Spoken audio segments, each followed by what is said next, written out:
Hello everyone, today we are going to do our next question number 3 from the exercise 12.2 of chapter exponent and parts of class 8. So question number 3 is express the number appearing in the following statements in standard form. कहता नीचे जो भी statements में numbers they रखे हैं, appearing दे रखे हैं numbers, appearing means जो नंबर्स दे रखे हैं उनको हमें स्टैंडर्ड फॉर्म में कन्वर्ट करना है. जैसे ये नंबर्स थे, इनको स्टैंडर्ड फॉर्म में कन्वर्ट किया था. सिमिलरली अब ये सारे नंबर्स दे रखे हैं, इनको हमें स्टैंडर्ड फॉर्म में क्या करना है, रिप्रेजेंट करना है. फर्स्ट पार्ट दे रखा है 1 micron is equals to this.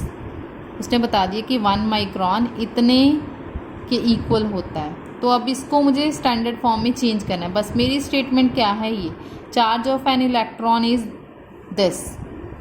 मुझे बस इसको चेंज करना है, राइट. ऐसे ही ये सारे 5 पार्ट्स हैं, तो देखते हैं हम इसको कैसे करना है. सेम एज फर्स्ट पार्ट ये क्वेश्चन हमारा सॉल्व करेंगे. थर्ड का फर्स्ट पार्ट ये दे रखा है उसने. देखो ये मेरे पास अगर पहले मैं देखूं सिंपली इसको, तो ये दे रखा है उसने 10 पार. देखो कितनी ज़ीरोज़ हैं, काउंट कर लो, 6 ज़ीरोज़ हैं.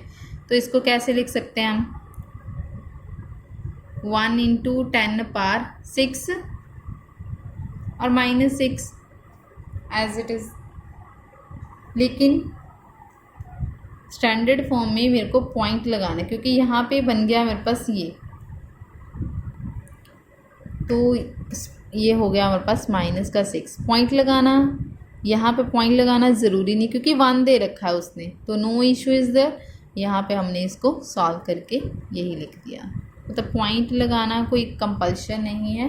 अब यहाँ मेरे पास नंबर 1 आ रहा है, तो मैंने यहाँ पे इसको ऐसे ही लिख दिया. नेक्स्ट देखो बी पार्ट. बी पार्ट का ये जो नंबर दे रखा है बहुत लेंथी है, तो मैं इसको सीधे लिखूँगी. देखो 3 ज़ीरोज़ इधर, पॉइंट डेसिमल के बाद आपने काउंट करनी है. ये 3 ज़ीरोज़, ये और ये भी है ना. मैंने आपको बताया था कि डेसिमल सीधे भी शिफ्ट कर सकते हैं, तो यहाँ हम सीधे शिफ्ट कर लेंगे. देखो कितने आगे जाएगा, ये 3 के पेयर बना रखे हैं. 3 का पेयर दे रखा है. कितने पेयर हैं, 1 2 3 4 5 6 पेयर है. कितने के, 3 के. तो 18 तो ज़ीरोज़ हो गई. अब मुझे पॉइंट कहाँ लगाना है, यहाँ पे 18, और ये कितना हो जाएगा 19. मतलब मेरे को 10 पार 19 से इसको क्या करना पड़ेगा, डिवाइड करना पड़ेगा. तो मैं सीधे ही कर रही हूँ, स्टेटमेंट नहीं लिखूँगी because statement is too lengthy. So I will write only 1.6 upon 10 power 19. तो ये कितना हो गया मेरे पास, 1.6 10 पार -19. ऊपर जाके ये नेगेटिव हो जाएगा. This is the answer of second part. Next देखो थर्ड पार्ट. थर्ड पार्ट में पॉइंट के बाद 6 ज़ीरोज़ दे रखे हैं, 5 दे रखा है. तो अभी मेरे को यहाँ पे शिफ्ट ही करना है. देखो कितना शिफ्ट, यहाँ 5 है मेरे पास, तो पॉइंट चाहिए मेरे को. कहाँ चाहिए ये देख लो आप, क्योंकि एक डिजिट तो मेरे पास छोड़ना ही होता है यहाँ पे. जैसे यहाँ 1 था, तो 1 के पॉइंट पीछे 1.0 हो तो वो 1 ही रहेगा, कोई फ़र्क नहीं पड़ा, इसलिए यहाँ हमने पॉइंट नहीं लगाया. सिमिलरली अब यहाँ 5 है, तो 5.0 कोई फ़र्क नहीं पड़ेगा. तो यहाँ पे क्या आएगा, 5 बाय, देखो 6 ज़ीरोज़ थी, 7 थी ये, मतलब 10 पार 7 नीचे आ जाएगा, 7 ज़ीरोज़ आएंगे. अब ये क्या बन जाएगा, -7. This is the answer of third part, right. Next है हमारे पास फोर्थ पार्ट. यहाँ पे 4 ज़ीरोज़ दे रखी हैं, देन 1 2 7 5, राइट. अगेन देखो 1 2 7 5 ये पॉइंट, और यहाँ मेरे पास 4 + 4 टोटल 8 डिजिट हैं डेसिमल के बाद. ऐसे बन जाएगा ये. अगर मैं और वाले पार्ट से करूँ तो ऐसे बनेगा. फिर मेरे को सोचना पड़ेगा कि मेरे को पॉइंट चाहिए यहाँ 3 में इसको दे दूँ, है ना. फिर इससे अच्छा हम क्या करेंगे, शिफ्ट वाला ही रूल यूज़ करें. फिर से मुझे पॉइंट कहाँ लगाना है, यहाँ पे. तो कितने डिजिट आगे जाना है, 1 2 3 4 5. दैट मीन्स मैं लिखूँगी इसको 1.275. कितने डिजिट आगे शिफ्ट किया है, 10 पार 5. ये सिंपल इजी हो जाएगा हमारे लिए. तो ये हो गया 10 power -5 answer. This is our fourth part, right. Next we have our fifth part, last part 0.07. So fifth part, let's see 0.07. Again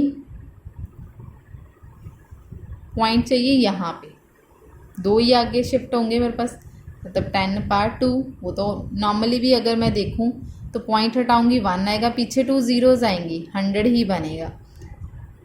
तो यहाँ हमारे पास आ जाएगा 10 power -2। This is the answer of 5th part. ये हमारा 3rd पार्ट कंप्लीट हो गया, right. Last question, question number 4 of this exercise. In a stack there are 5 books each of thickness 20 mm। अब कहता एक स्टैक है, ठीक है, उसमें कहता 5 बुक्स पड़ी हुई हैं, एक की थिकनेस इतनी दे रखी है उसने, एंड 5 पेपर शीट्स पड़ी हुई हैं, उसकी भी एक की थिकनेस इतनी दे रखी है। तो total thickness of the stack we have to find, right. तो यहाँ पे सबसे पहले क्या लिखोगे, थिकनेस ऑफ 1 बुक। उसने मुझे 1 बुक की थिकनेस दे रखी है, दैट इज़ 20 mm दे रखी है, लेकिन रैक में टोटल बुक्स कितनी हैं, 5। तो यहाँ पर रैक की 5 बुक्स आएंगी। इस 20 को हम 5 के साथ क्या कर देंगे, मल्टीप्लाई, कितना आएगा 100। मतलब ये 5 बुक्स की हमारे पास क्या हो गई, थिकनेस हो गई। सिमिलरली अब थिकनेस ऑफ 1 शीट, कितनी थिकनेस दे रखी है उसकी एक शीट की, 0.016, ये भी हमें गिवन है, राइट। ऐसे ही 5 शीट्स दे रखी हैं, तो 5 शीट्स की थिकनेस कितनी होगी वो भी फाइंड आउट करेंगे। कैसे, इसको मल्टीप्लाई करके। जब मल्टीप्लाई करोगे आप, मल्टीप्लाई करके चेक करो, ये हमारे पास आएगा 0.08 mm, राइट। अब उसने लेकिन पूछा कि टोटल थिकनेस चेक करो, टोटल थिकनेस कितनी है इसकी। तो टोटल थिकनेस कैसे ऐड करेंगे, दोनों को ऐड करके ये आ गया टोटल थिकनेस, कितना आएगा 100 + 0.08, ये आ गया 100.08। यहाँ साइड पे प्लस करके बता रही हूँ, 100 जिसके पीछे कुछ नहीं होता, पॉइंट अपनी ओर से लगा लेते हैं, 0 पॉइंट के नीचे पॉइंट लगाएंगे, लगा दिया। इस साइड 08 है, तो इस साइड मेरे पास कुछ नहीं है, 0 ही है। जब प्लस किया तो हमारे पास ये बना, राइट। ये हो गई टोटल थिकनेस। लेकिन सारा हमने चैप्टर स्टैंडर्ड फॉर्म में किया, तो ये भी हमें कैसे लिखना है, इन स्टैंडर्ड फॉर्म। देखो अभी पॉइंट शिफ्ट करना है, मैंने आपको बताया कि पॉइंट यहाँ होना चाहिए और कहीं नहीं, इस साइड सिंगल डिजिट होना चाहिए हमारे पास। अब इस पॉइंट को मैंने इस साइड शिफ्ट करना है। पहले हम पॉइंट इस साइड शिफ्ट कर रहे थे, राइट साइड पे, तो डिवाइड कर रहे थे। अब भी हम लेफ़्ट साइड जाएंगे तो क्या करेंगे, मल्टीप्लाई। देखो कितने पॉइंट आगे शिफ्ट करने पड़ेंगे, 1 2, मतलब 2 ज़ीरोज़ के साथ हमें यहाँ पे मल्टीप्लाई करना है, right. So this is our answer. ये हमारा हो गया क्वेश्चन नंबर 4, एंड इसी के साथ हमारी exercise finish and we have completed our chapter. Any doubt, do comment in the comment section. Thank you.